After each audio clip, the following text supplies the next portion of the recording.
Il existe un dicton qui dit que les hommes construisent les maisons, mais les femmes en font des foyers. Cependant, en Corée du Nord, cette idée traditionnelle ne s'applique pas. Même les jeunes femmes bien éduquées sont contraintes de servir 5 ans dans l'armée, passant 2 de ces années dans des baraquements exigus avec des lits en coque de riz et des tiroirs remplis de photos de Kim Jong-un. Les rations alimentaires manquent de nutrition adéquate, l'assainissement est insuffisant et les dangers sont omniprésents. Il est difficile d'imaginer la pression immense que ces femmes subissent. Et la vie en dehors de l'armée n'est pas beaucoup mieux. Elle est tout aussi restrictive pour les femmes en Corée du Nord. Depuis des années, nous nous concentrons sur la révélation des réalités cachées et sombres de la Corée du Nord, et aujourd'hui, nous allons exposer un autre aspect de la vie sous ce régime oppressif. Plongeons-nous et découvrons les luttes méconnues des femmes dans l'armée nord-coréenne. Plongeons-nous. Saviez-vous qu'en 2015, la Corée du Nord a rendu obligatoire le service militaire pour les jeunes femmes éduquées? Avant cela, il était rare de voir des femmes en uniforme militaire. Cependant, une nouvelle loi a contraint les jeunes femmes éduquées à faire face aux mêmes conditions difficiles que celles que les soldats masculins avaient longtemps endurées. Depuis 2021, la durée du service obligatoire a été réduite de 7 ans à 5 ans. Entre 1994 et 1998, la Corée du Nord a connu une famine dévastatrice qui a profondément affecté son peuple et son armée. Une nation qui avait autrefois compté sur un flux constant de jeunes hommes se retrouvait face à une population vieillissante, un taux de natalité en déclin et un besoin urgent de soldats. Pour y remédier, le gouvernement a commencé à recruter des femmes pour combler le vide croissant. En conséquence, environ 40% des femmes âgées de 18 à 25 ans étaient désormais enrôlées dans l'armée. Mais à quoi ressemble la vie pour ces femmes une fois qu'elles sont appelées à servir? Dès le début, elles doivent faire leurs preuves. Tout comme les hommes, les femmes doivent passer des tests physiques et des examens médicaux. Depuis 2012, il existe également une exigence de taille d'au moins 1,42 m, bien que cette règle ne soit pas toujours strictement appliquée. Cependant, il reste beaucoup de mystères autour de qui, le cas échéant, pourrait être exempté de cette dure réalité. Bien que des rumeurs circulent selon lesquelles des étudiantes exceptionnellement talentueuses pourraient recevoir une exemption, il n'y a aucune confirmation officielle à ce sujet. Pour ces jeunes femmes, servir 5 ans dans l'armée signifie sacrifier leur jeunesse et leur liberté. Même celles qui ont une éducation doivent endurer ce service obligatoire. Êtes-vous d'accord avec la politique obligatoire de la Corée du Nord pour les femmes? Si oui, commentez 1, sinon commentez 2 et partagez vos pensées avec tout le monde. Chaque jour dans l'armée nord-coréenne commence comme un marathon épuisant, s'étendant jusqu'à ce que la dernière lumière s'éteigne dans les baraquements. Dès leur réveil, les soldats sont censés porter les mêmes fardeaux physiques que leurs homologues masculins. Les femmes et les hommes assument des tâches qui vont au-delà des tâches militaires traditionnelles. Cela inclut le déblayage des terres agricoles, le transport de fagots de bois de chauffage et même la participation à des projets de construction.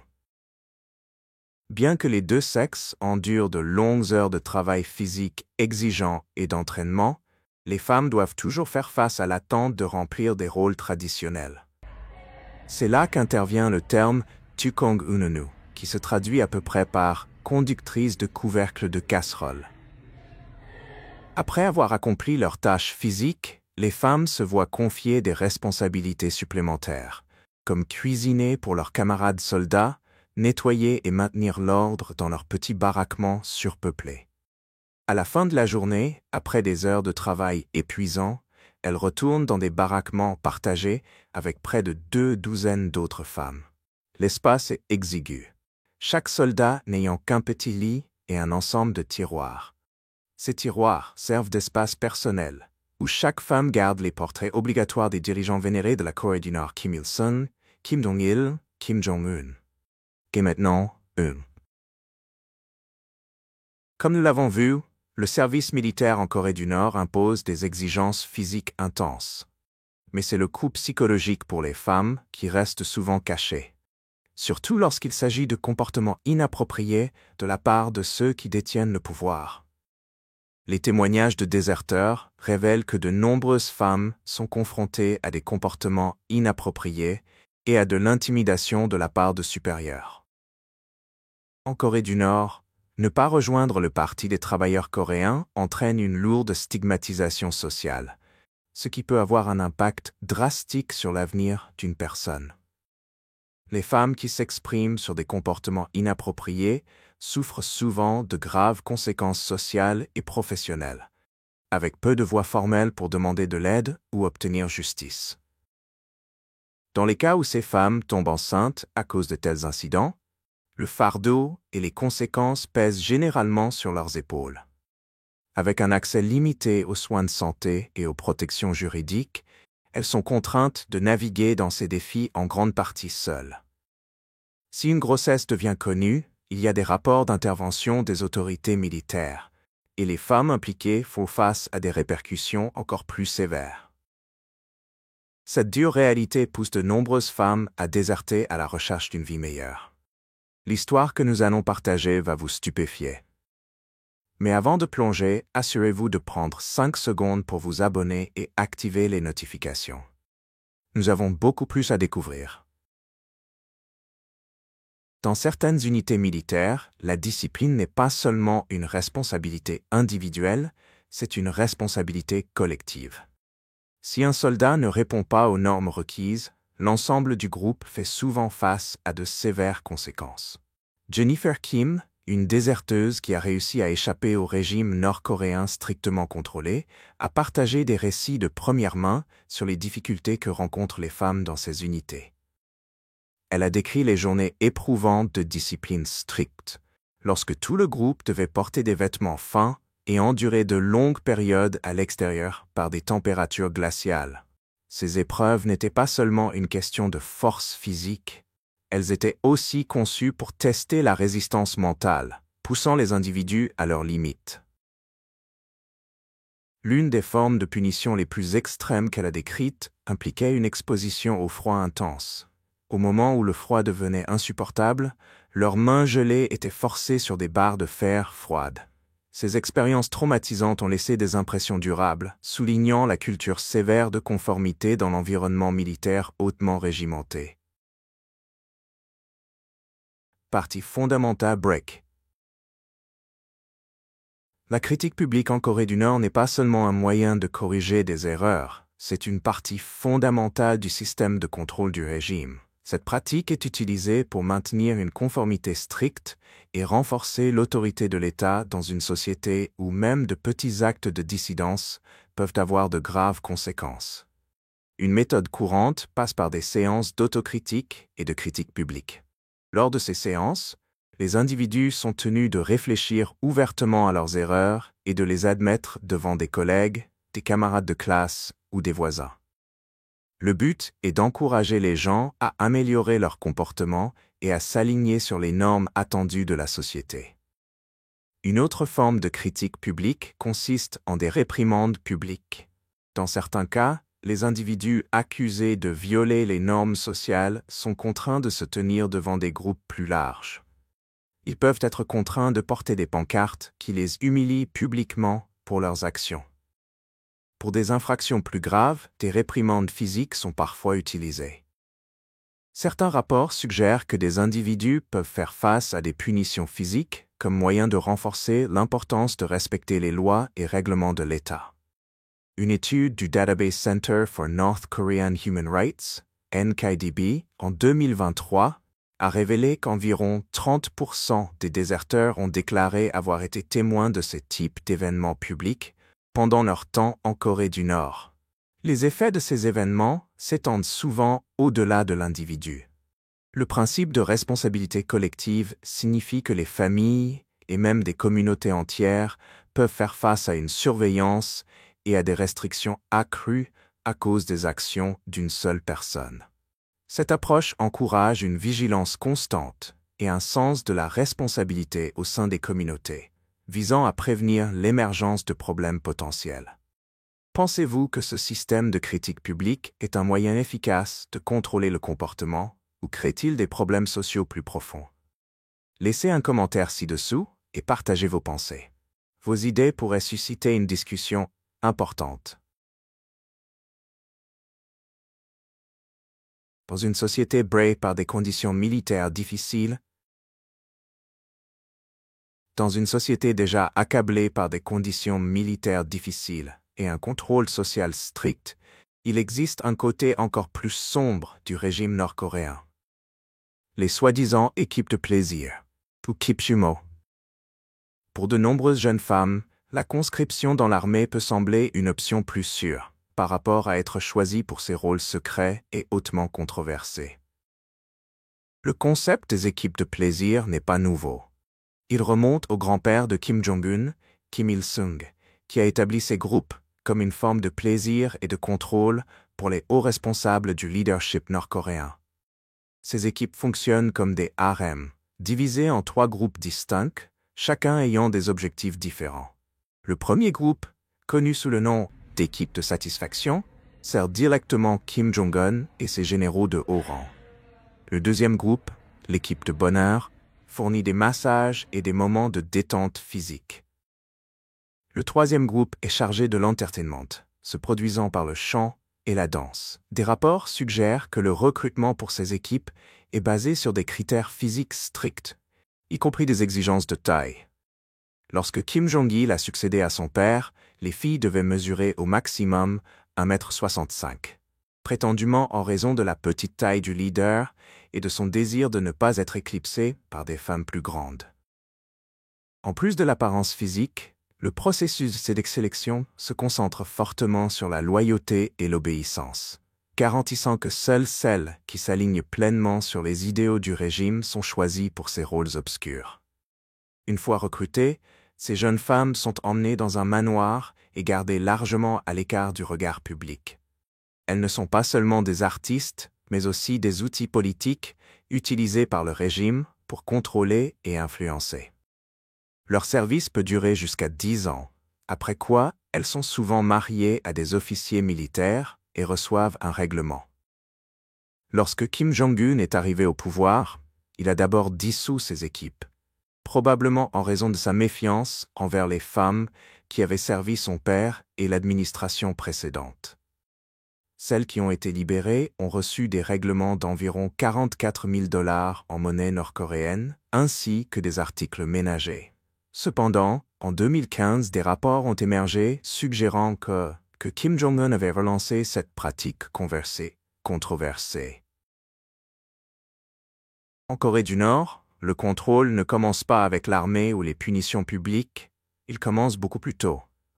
Dès qu'un enfant entre dans la salle de classe, il est introduit à un système éducatif conçu non pas pour éclairer, mais pour endoctriner.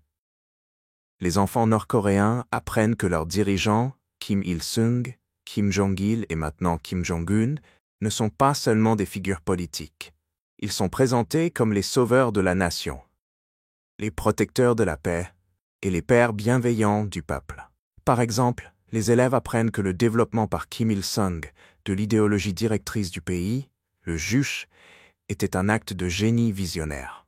En vérité, le juche est plus qu'une simple philosophie d'autosuffisance. C'est un outil de contrôle, renforçant l'idée que la Corée du Nord est une forteresse, isolée et autosuffisante, sous le règne absolu de la famille Kim.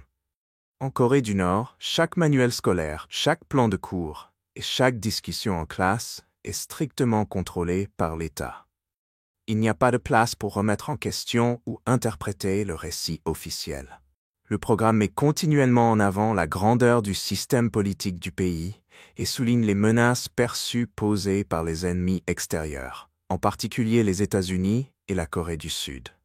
Les élèves apprennent que leur responsabilité principale est de défendre la nation contre ces soi-disant dangers extérieurs. L'éducation en Corée du Nord ne s'arrête pas lorsque les heures d'école sont terminées. Les élèves sont également tenus de participer à des activités communautaires, des festivals de propagande et des défilés. Lors de ces événements, ils chantent des slogans, chantent des chansons de louange et agitent des drapeaux, effectuant des actes de loyauté devant les autres pour démontrer leur unité et leur dévotion. Mais l'éducation en Corée du Nord ne concerne pas seulement l'apprentissage, elle vise également à imposer une discipline stricte. Toute déviation par rapport aux enseignements de l'État n'est pas tolérée, et ceux qui échouent à se conformer font face à de graves conséquences. En Corée du Nord, les normes de beauté vont bien au-delà des préférences personnelles. Elles sont profondément liées à l'idéologie officielle du pays et à ses valeurs culturelles.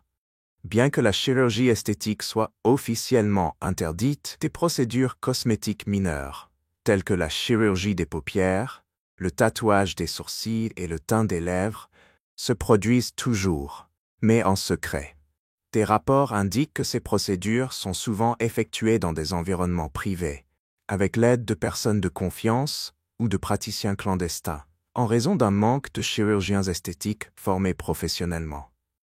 Cependant, toute personne surprise à enfreindre les règlements officiels risque de graves conséquences. Les cheveux sont un autre domaine étroitement contrôlé par le gouvernement. Les femmes sont généralement censées garder leurs cheveux longs et bien attachés. Les couleurs de cheveux vives, comme le rouge, le bleu ou le violet, sont strictement interdites, les couleurs acceptables étant limitées au noir ou aux nuances naturelles approuvées par l'État. Le gouvernement considère les couleurs de cheveux vives comme des symboles d'influence étrangère, quelque chose qu'il cherche à prévenir. Ceux qui ne se conforment pas peuvent faire face à des amendes qui peuvent s'appliquer à la fois à l'individu et au coiffeur. Le gouvernement a sanctionné environ 15 coiffures spécifiques, chacune conçue pour refléter des valeurs de modestie et d'uniformité, des éléments clés de l'identité collective. S'écarter de ces styles officiels peut entraîner des avertissements formels ou même une surveillance accrue de la part des autorités. Les défis économiques du pays, en partie dus aux sanctions internationales et aux politiques de l'État, ont rendu difficile l'accès aux produits de beauté. Les cosmétiques fabriqués localement sont souvent de mauvaise qualité, et les produits importés des pays voisins peuvent être coûteux. Malgré ces obstacles, maintenir une apparence propre et simple, conforme aux idéaux nationaux de beauté naturelle, reste une attente clé. Les articles et styles associés à la culture occidentale, tels que les jeans, les teintures capillaires vives et certains types de bijoux, sont fortement restreints. Ces interdictions font partie des efforts du régime pour protéger sa pureté culturelle et idéologique. En 2022, le gouvernement a lancé des campagnes intensifiées pour limiter l'adoption de ce qu'il considère comme des influences étrangères et non traditionnelles. Avant la conscription obligatoire des femmes en Corée du Nord, introduite en 2015, de nombreuses femmes s'engageaient volontairement dans l'armée. À première vue, cela peut sembler une décision étrange. Pourquoi quelqu'un choisirait-il volontairement une vie définie par des conditions difficiles, un travail physique et une discipline stricte? Mais pour ces femmes, il y avait une forte motivation derrière ce choix. L'adhésion au Parti des travailleurs coréens. L'adhésion au parti offre des privilèges et des opportunités qui échappent autrement à la plupart des Nord-Coréens. Elle permet d'accéder à de meilleures perspectives de carrière, à un logement amélioré et à un statut social, créant un sentiment de stabilité dans une société marquée par l'incertitude. Au sein de l'armée, être membre du parti comporte des avantages tangibles. L'un des avantages les plus importants était de meilleures rations alimentaires, ce qui était un incitatif significatif compte tenu des pénuries généralisées dans le pays. Pour de nombreux soldats, un repas typique se composait d'un bol de riz et de soupe aux choux, avec peut-être un radis salé en accompagnement. Cette portion maigre était à peine suffisante pour les soutenir face aux exigences physiques de la vie militaire, surtout pendant les hivers glaciaux de Pyongyang. Mais les membres du parti recevaient souvent un accès prioritaire à des aliments de meilleure qualité. Un soutien crucial dans un endroit où même une petite augmentation de calories pouvait faire une grande différence. En plus de la nourriture, l'adhésion au parti ouvrait également des portes à de meilleures perspectives d'emploi au sein de l'armée. Les membres du parti étaient plus susceptibles d'être affectés à des rôles administratifs ou spécialisés, leur permettant d'éviter les tâches les plus physiquement exigeantes. Pour les femmes, qui étaient censées assumer non seulement le travail pénible, mais aussi des rôles de genre traditionnels comme la cuisine et le ménage, ces postes offraient une chance d'échapper à certaines des tâches les plus épuisantes et dégradantes. Un autre moteur clé pour rejoindre l'armée et obtenir l'adhésion au parti était la promesse de salaires plus élevés. Bien que les salaires en Corée du Nord soient modestes selon les normes internationales, les revenus supplémentaires pouvaient améliorer considérablement la vie de ceux qui soutiennent leur famille. Dans un pays où même de petites améliorations économiques pouvaient signifier la différence entre la survie et les difficultés, la promesse d'un revenu plus élevé était un puissant incitatif. La vie des femmes dans l'armée nord-coréenne n'est pas seulement difficile, était intensément exigeante. La vie des femmes dans l'armée nord-coréenne n'est pas seulement difficile, elle est intensément exigeante. La combinaison de l'absence d'installation, de ressources limitées et d'une infrastructure d'hygiène de qualité inférieure impose une pression physique et psychologique énorme à ces soldats. Ces difficultés sont souvent cachées au monde extérieur, mais elles représentent une autre couche de souffrance endurée par les femmes dans l'armée nord-coréenne. De nombreux soldats sont logés dans des baraquements exigus, avec plus de 2 douzaines d'autres, où l'espace personnel est presque inexistant. Chaque soldat reçoit un lit et un petit ensemble de tiroirs pour ses affaires, créant un cadre où l'intimité est minimale. Les lits, souvent remplis de coques de riz, tendent à absorber l'humidité et à rester humides, ajoutant à l'inconfort et rendant difficile le maintien d'une hygiène de base. L'un des défis les plus importants pour les soldats est le manque d'accès aux produits sanitaires. Jusqu'en 2015, de nombreuses femmes devaient compter sur des solutions de fortune en raison de la pénurie de fournitures. Cette rareté d'articles essentiels crée de grands défis pour maintenir l'hygiène et la santé. Et dans un pays avec des ressources de santé limitées, ces problèmes sont difficiles à résoudre. Le mode de vie militaire exigeant, combiné à une mauvaise nutrition, entraîne souvent des problèmes de santé tels que des irrégularités menstruelles. Dans certains cas, les femmes connaissent une cessation complète des menstruations en raison du stress physique et nutritionnel extrême qu'elles subissent. Cette condition est un reflet frappant du fardeau que leur environnement exigeant impose à leur corps. Les défis ne s'arrêtent pas au baraquement. Les installations de douche sont souvent rudimentaires, consistant en des tuyaux d'eau froide avec peu ou pas d'intimité, rendant cela particulièrement difficile pendant les mois plus froids. L'absence de bonnes installations ajoute encore à la pression sur ces soldats, qui endurent déjà un mode de vie difficile. Malheureusement, beaucoup de ces difficultés sont ignorées par les supérieurs, laissant les besoins des femmes soldats non résolus. Ce manque de soutien ne fait qu'approfondir le sentiment de vulnérabilité et d'inconfort, alors que les femmes sont laissées à endurer ces conditions avec un minimum de soins. Ces luttes soulignent un problème plus profond au sein du système. Les soldats sont censés faire preuve de la même résilience que leurs homologues masculins, mais elles disposent de moins de ressources pour gérer leurs difficultés. Cela crée une culture où les besoins des femmes sont souvent négligés, privilégiant l'image de la force collective au bien-être individuel. Il existe un vieux dicton qui dit que les hommes construisent des maisons, mais les femmes construisent des foyers.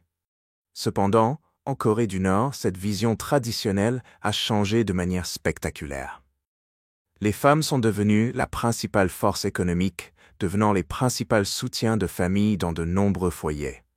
Une étude récente de l'Institut coréen pour l'unification nationale a révélé que les femmes nord-coréennes contribuent désormais à plus de 70% des revenus des ménages.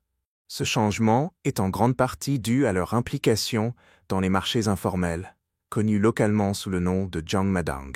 Ces marchés sont devenus une partie vitale de l'économie, offrant des biens et des opportunités de revenus en dehors du contrôle de l'État. Pendant ce temps, de nombreux hommes sont liés à des emplois assignés par le gouvernement ou au service militaire, gagnant entre 37 et 110 $ par mois. À titre de comparaison, 1 kilogramme, environ 2 livres, de riz peut coûter environ 160 $ sur le marché nord-coréen, illustrant le contraste frappant entre les salaires et le coût élevé des nécessités de base. Quitter ces rôles assignés par l'État ou le service militaire n'est pas une option courante. L'emploi et les choix de carrière sont étroitement contrôlés par le gouvernement, et quitter un emploi peut entraîner de graves répercussions pour l'individu et sa famille. En conséquence, de nombreux hommes se retrouvent piégés dans un cycle difficile, incapables de contribuer de manière significative au bien-être financier de la famille. Une enquête menée auprès de 60 femmes qui ont fui la Corée du Nord a révélé que leurs revenus variaient de 50 à 150 $ par mois, dépassant souvent ceux de leurs homologues masculins. Pour ces femmes, la lutte ne concerne pas seulement le fait de gagner plus, mais aussi de porter la principale responsabilité de soutenir leur famille dans des conditions difficiles. Ce changement dans les rôles financiers a entraîné des modifications dans la dynamique familiale, avec les femmes assumant désormais la majeure partie du fardeau financier. Les taux de divorce ont augmenté. Certaines femmes, se sentant non soutenues par leur mari, ont choisi de mettre fin à leur mariage, défiant les structures familiales traditionnelles. La situation financière difficile a également poussé de nombreuses femmes à quitter la Corée du Nord. En fait, près de 70% des déserteurs nord-coréens sont des femmes. Pour elles, la décision de fuir est souvent motivée par le désir de meilleures opportunités et l'espoir d'un avenir avec plus de liberté et de possibilités. Pour les hommes qui restent, les marchés informels offrent l'une des rares avenues pour améliorer leurs circonstances. Certains jeunes hommes, soutenus par les revenus de leurs épouses, se sont tournés vers le commerce à petite échelle, s'adaptant au paysage social et économique changeant. Ce changement souligne comment la société nord-coréenne a évolué, avec la résilience et l'ingéniosité des femmes jouant un rôle crucial dans le soutien des familles et des communautés. Si vous avez aimé la vidéo d'aujourd'hui, n'hésitez pas à cliquer sur le bouton j'aime et n'oubliez pas de vous abonner à la chaîne. Votre soutien compte énormément pour nous. Cliquez sur la vidéo qui apparaît actuellement sur votre écran. Je suis sûr que ce contenu va vous plaire. Dites-nous en commentaire quel pays vous aimeriez voir présenté sur notre chaîne. Merci beaucoup d'avoir regardé et à très bientôt dans la prochaine vidéo. Merci de nous avoir rejoints dans cette aventure géniale. Déposez vos pensées dans les commentaires, donnez-nous un like et n'oubliez pas de vous abonner pour plus. À la prochaine.